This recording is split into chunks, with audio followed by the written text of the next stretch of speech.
किसान भाइयों नमस्कार। मैं हूं रामलाल धाकड़ और आप देख रहे हैं स्मार्ट एग्रीकल्चर यूट्यूब चैनल। इस वीडियो में हम चने की खेती के बारे में बात करेंगे। चने की फसल एक ऐसी फसल है जिसमें आप कम लागत और कम खर्च में अधिक मुनाफा कमा सकते हो। लेकिन चने की फसल की शुरुआत से लेकर अंत तक देखरेख करना काफ़ी ज़्यादा ज़रूरी होता है, क्योंकि अगर हम सही तरीके से देखरेख नहीं करते हैं तो फिर चने में कई प्रकार की समस्याएं आ जाती हैं, जिनके कारण चने की पैदावार में बहुत ज़्यादा कमी हो जाती है। तो इस वीडियो में हम किसानों द्वारा चने की खेती में की जाने वाली कुछ गलतियों के बारे में बात करेंगे, जो गलतियां अधिकतर किसान भाई करते हैं और उन गलतियों के कारण चने का उत्पादन बहुत कम निकलता है। तो हमें चने की फसल में कौन कौन सी बातों का ध्यान रखना चाहिए और कौन कौन सी गलतियां नहीं करना चाहिए, इसकी पूरी जानकारी के लिए आप वीडियो को बिना स्किप के अंत तक जरूर देखिए। और आप हमारे चैनल पर नए हो तो चैनल को सब्सक्राइब कर दीजिए और उसके पास में जो घंटी का निशान आया है उसे भी जरूर दबा दीजिए, ताकि हम जैसे नया वीडियो अपलोड करें उसका नोटिफिकेशन आपको तुरंत मिल जाए। तो किसान भाइयों चलिए अब बात करते हैं कि हमें चने की फसल में कौन कौन सी गलतियां नहीं करना चाहिए। तो पहली गलती सिर्फ एक बार ही कीटनाशक दवा का छिड़काव करना।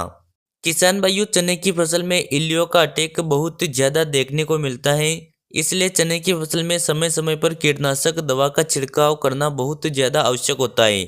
लेकिन अधिकतर किसान भाई चने की फसल में सिर्फ एक बार ही कीटनाशक दवा का छिड़काव करते हैं, और कुछ किसान तो ऐसे भी होते हैं जो चने में एक बार भी कीटनाशक दवा का छिड़काव नहीं करते हैं।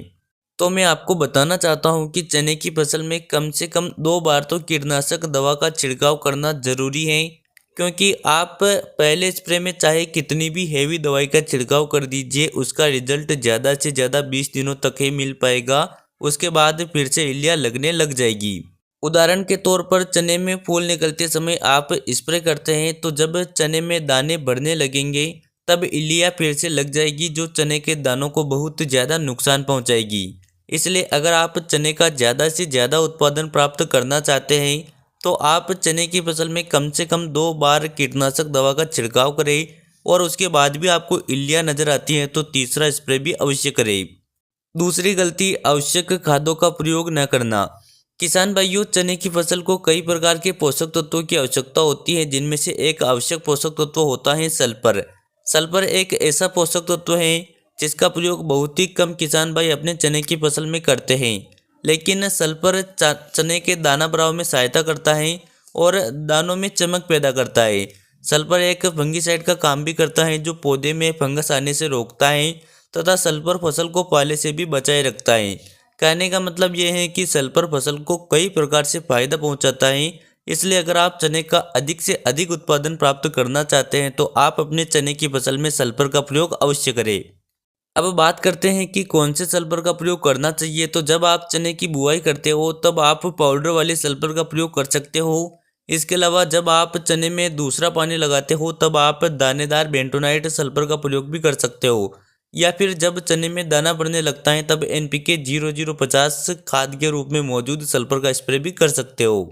इसके अलावा आप समय समय पर चने में NPK 19-19-19, 052-34, 13-045, 12-61-0 और 0050 जैसे खादों का स्प्रे करते रहे, जिनके प्रयोग से पौधे को समय समय पर आवश्यक पोषक तत्व तो मिलते रहेंगे और पौधा बहुत ही अच्छी ग्रोथ करेगा और अधिक पैदावार होगी।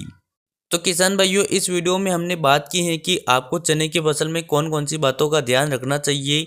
तो आपको वीडियो कैसा लगा, वीडियो के बारे में आपकी क्या राय है, कमेंट करके अवश्य बताइए। वीडियो पसंद आया हो तो वीडियो को लाइक और शेयर जरूर करें। चलिए मिलते हैं अगले वीडियो में। जय जवान जय किसान।